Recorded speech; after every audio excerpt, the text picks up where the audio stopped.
voice of FinTech.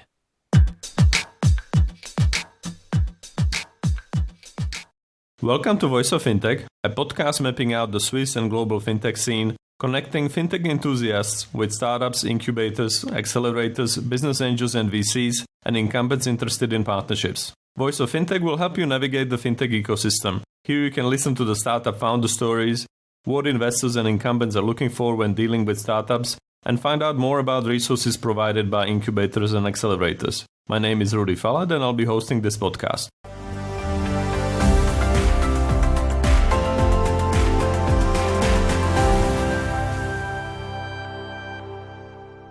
Hello and welcome to Voice of FinTech. Today we're joined by Olga from Speedinvest. Speedinvest is a very well-known early-stage VC firm based out of Berlin and focus on FinTech, but also other sectors. So we're going to focus on FinTech today. We're going to find out more how a VC investor with a great track record, having invested in the VFox or Open, that were also featured on this podcast, and many others, thinks about investing and the business. So very curious to learn more from Olga. Can you tell us a bit about yourself? How did you get to be a VC investor? That seems to be like the rock star kind of a job these days. So how did you make that happen?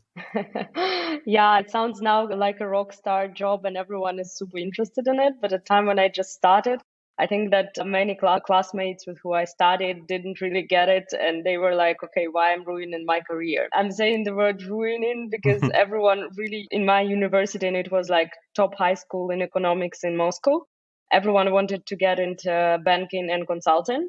And I just didn't want to. And I started thinking and searching for a really dream job, which would be exciting for me, in which I would be passionate about. And I found out that VC exists. And I was, okay, so it sounds super interesting and I want to be there. And I started my way from at that point of time, there were no funds who would be hiring analysts right after university.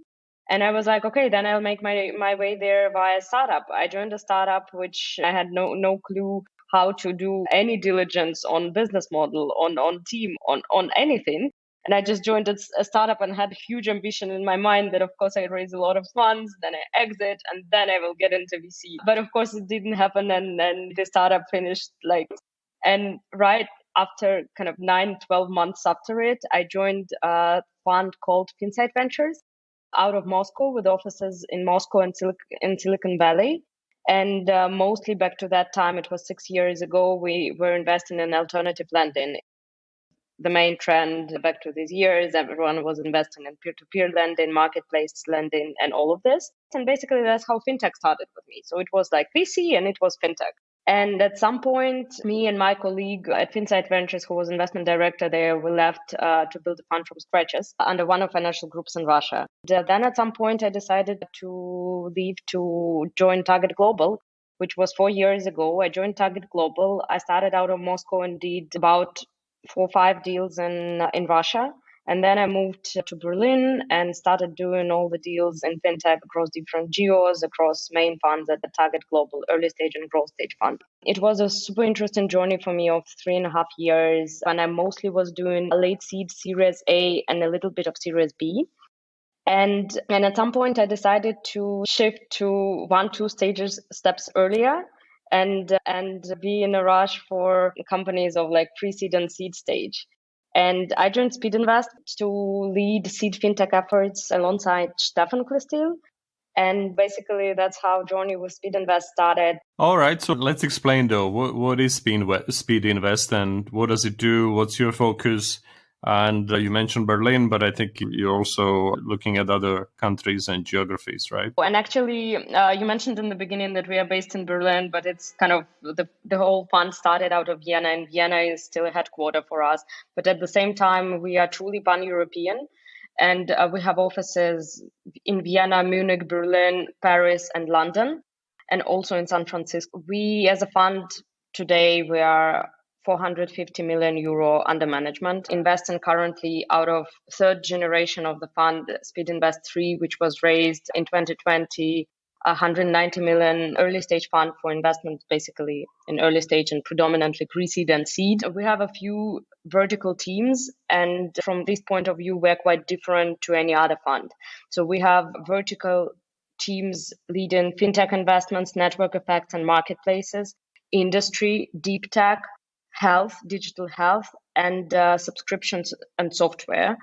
And basically all these teams which I just mentioned, they are true specialists in the specific topics, which basically allows us to, first of all, bring the expertise on board of the companies we invest. And second, basically, we just tend to benchmark the whole market, looking at specific verticals. And another point which kind of differentiates us from other funds is operational support. We have Platform Plus as part of our team, which helps our companies in the portfolio with basically operational support, with hiring, with growth strategies, with the expansion to other markets. And an example's office in San Francisco helps specifically with this to enter US market and be more present there. And yeah, so by today, we are, over 200 investments, which were done for last 10 years. So we are exactly 10 years. And fintech is the area which I personally focus on. And fintech is a bit specific in terms of fund overall. So apart from just pan-European investments into pre-seed and seed, we also do invest in Series A and B in fintech companies of a bit of later stage. And apart from that, you mentioned open, we invest in fintechs in emerging market. And we have around 10 companies in different parts of the world, not only Europe, which also is super interesting part of it, because effectively investing in developed markets in Europe, it helps us to bring basically this, let's say, benchmarks and expertise which we see from developed markets on board of the emerging markets. And what's your investment thesis, or what's your angle versus the others, right? Also, what is interesting is many VC funds in America, the principals or the investors are former founders, right? They are former entrepreneurs. The angle seems to be that the VC firm provides this operational expertise or opens doors and things like this, not just the money.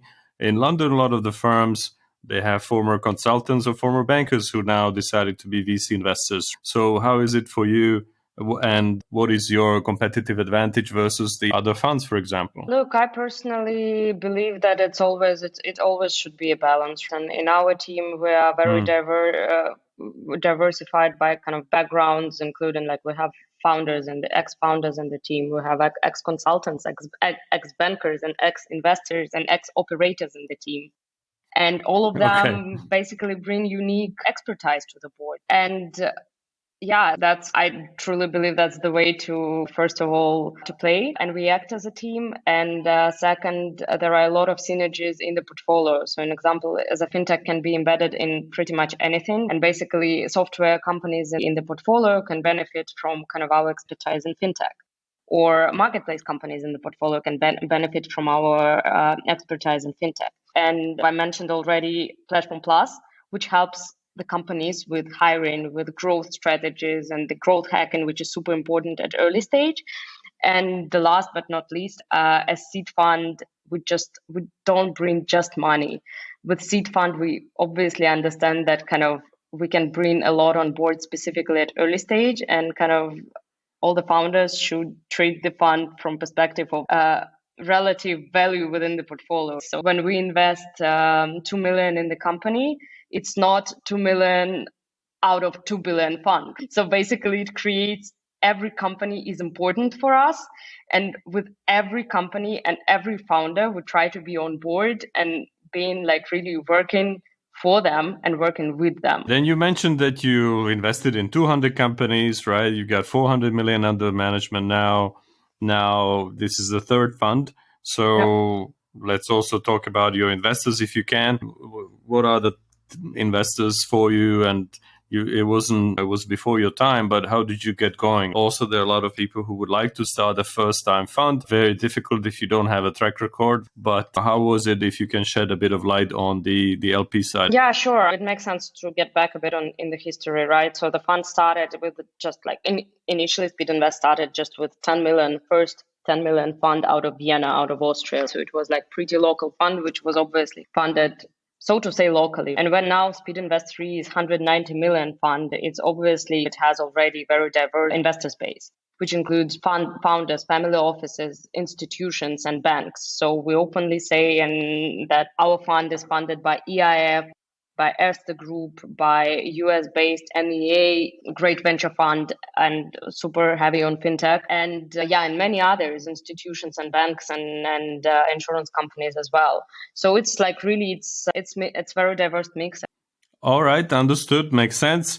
Now, you touched upon the verticals that you invest in and also the kind of examples of fintechs you invested in. But if you talk about, let's say, verticals within fintech, what do you like? Is that B2C or B2B? You talked about mature markets versus emerging markets as well. Life cycle is, of course, given basically by how you chose your fund and you have the bylaws for this. And the size is generally dictated by this as well. Every investment is important, yes, but you wouldn't do something too small or too big. So what is the ticket potentially? And what types of fintechs you like to invest in? Yeah, sure. For us, ticket sizes, it can be pre-seed, it can be seed, it can be Series A, right? So for specifically fintech, the ticket size ranges like from 300 euro to 5 million, depending on the stage. From perspective of kind of sub-verticals of fintech, first of all, we invested in different segments already. So an example, in insurance, we're investors in Luco and Plus Sample. In payments, we're investors in Primer and Curve. In crypto, we're investors in Bitpanda. And basically in counting, in banking, it's Tide and so on and so forth. And obviously, first of all, divide between kind of B2C or B2B. I do believe that investors have to keep this, let's say, mental flexibility to really catch the trends without kind of putting ourselves into these kind of artificial frames, so to say. So we do look at both. Second, obviously, the market is changing and there are these different movements which are happening right now. And kind of 2 years ago, there was no that trend on kind of digital assets and everyone was still careful, right? Back to that time, we had Speedinvest, back Bitpanda.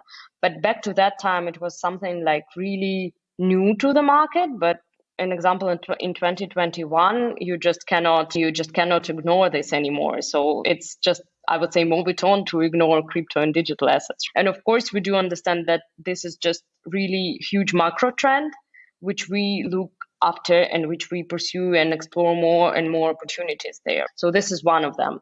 Second, like huge pillar, which just really haven't seen too much of innovation. It's actually like everything relates to B2B enterprise and B2B payments, enterprise solutions, B2B fintechs, and also SME fintech. This is something what is still a bit of a laggard versus consumers. And an example, we try to find the winners across all sub-verticals in it, right? Third, obviously, infrastructure, which allows to have fintech as embedded part of literally everything in the world. And now it's just the beginning of this trend, right? There is more to come, and we scout for these trends and closely monitor the companies in the segment. Yeah, and overall, my perception of fintech is really a bit of I look from macro perspective, right? So every trend which is happening right now in the world can be backed by fintechs. Gig economy happened 5 years ago with Uber, Airbnb, Deliveroo, and all these business models. And it created the whole wave of fintechs which could support this and create the category in it. Now there is trend on kind of fintech becoming part of everything. And then every trend which is happening in the market, like digital assets, creators economy, all of it will bring the wave of fintechs to these respective categories. And we are searching for basically category creators and fintech winners.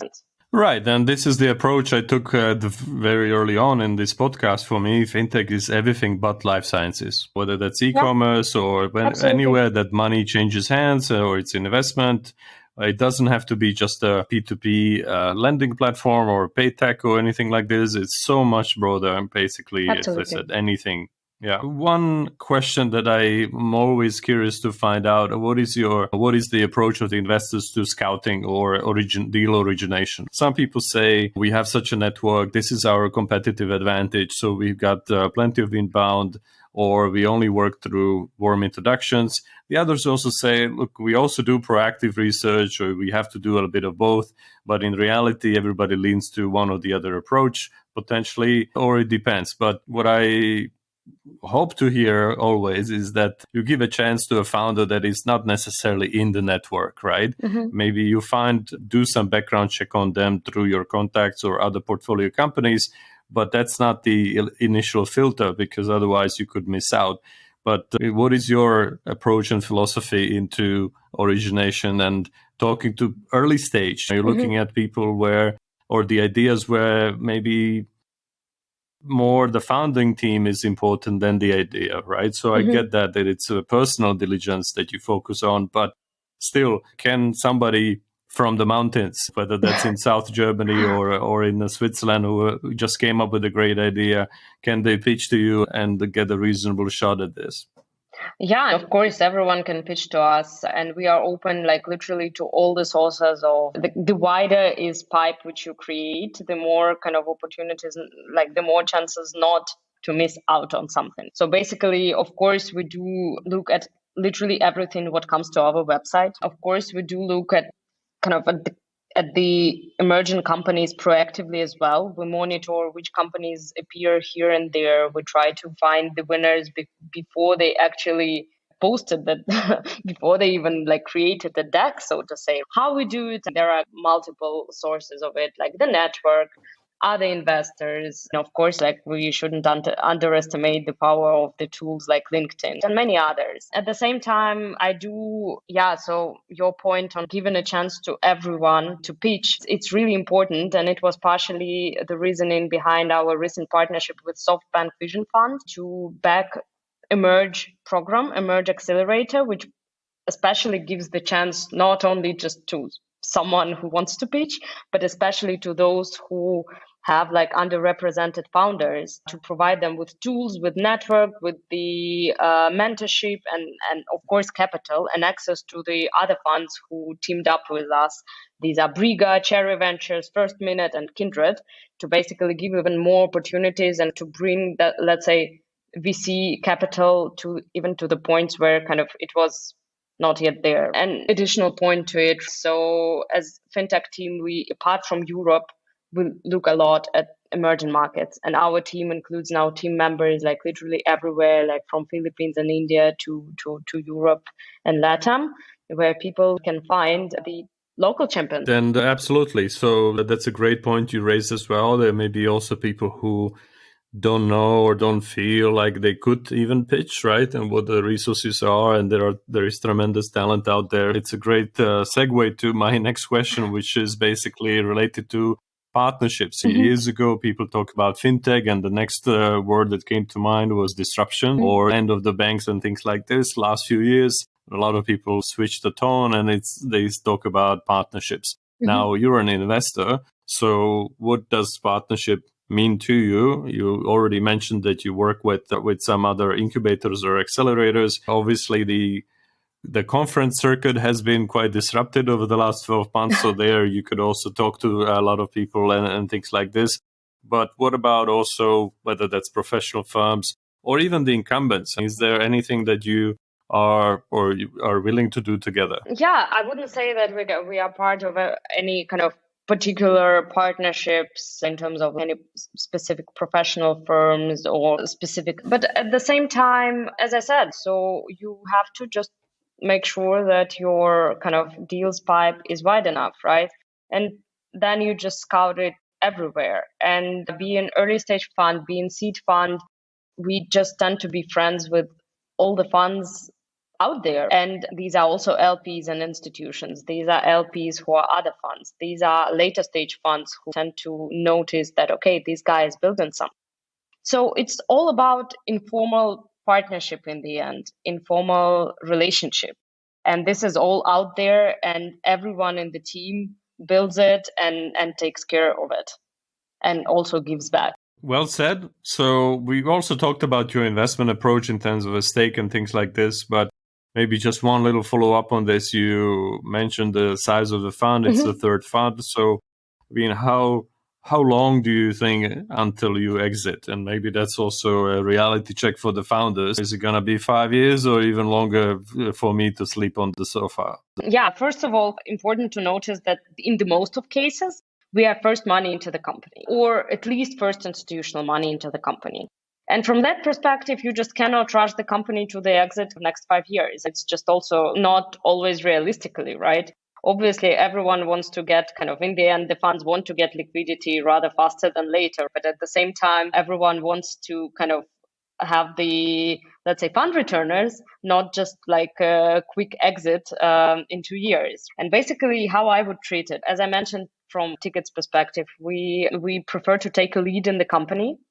We prefer to have a board seat and be activist investor who helps the company, especially in these early days, and work together.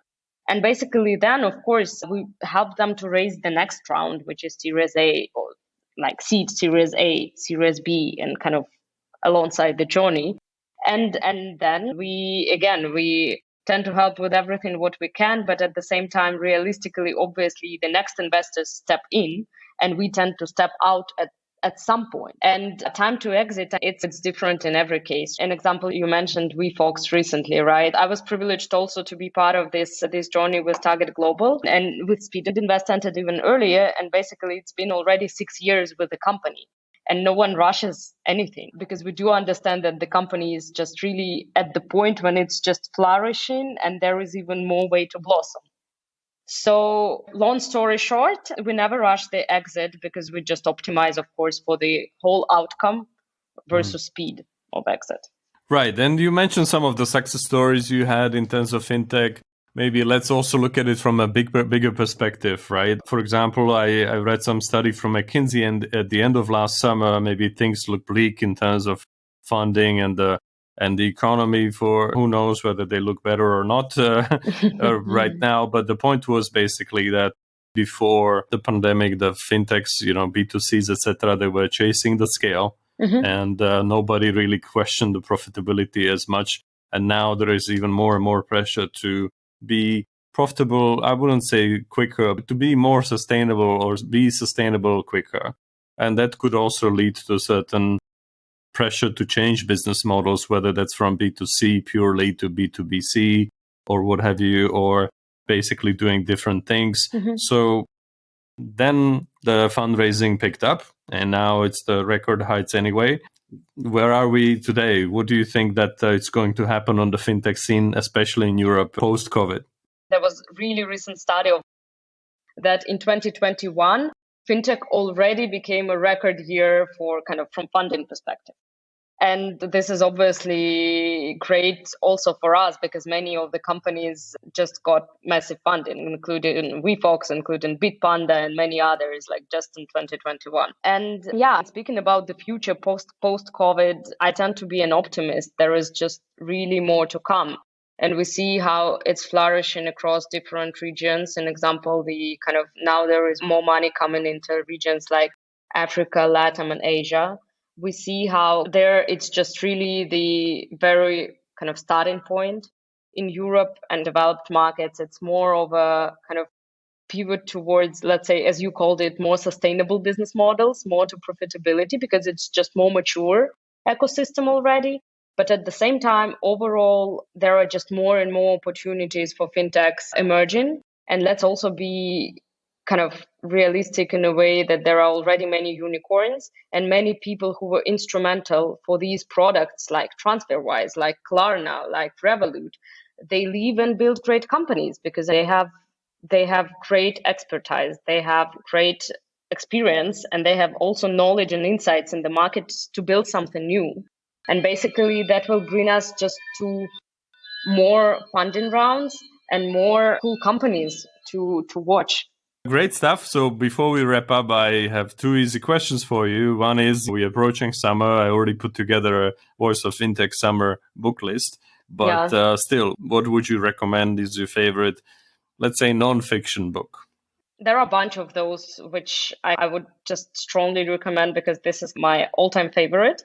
And from all-time favorite, I have on more serious side, it's Hard Things About Hard Things, which is already, it's maybe kind of buzzword, buzz book, but it's just absolutely great. On fun. Wow, I just wanted to say before that don't mention this one. This is the sixth time that this happened on this podcast. We really need to get Ben Horowitz to talk about this. What's happening? But anyway. And another one for all people who work in international organizations and have in the team across the globe. It's called Culture Map by Erin Meyer. It's just really a handbook for me because I moved from Russia to Germany and travel across the globe and also work in very international environments. It's just really a handbook for everyone. On the fun stuff, it's a book called Disrupted, again about like all the fun startup world. All right, that's great. Also, Erin Meyer, obviously INSEAD professor, she came up with the book with the Netflix founder as well, on No Rules as well. Fantastic presentation she gave a while back at the INSEAD alumni event I attended in Switzerland. Well, so great presenter as well as the author.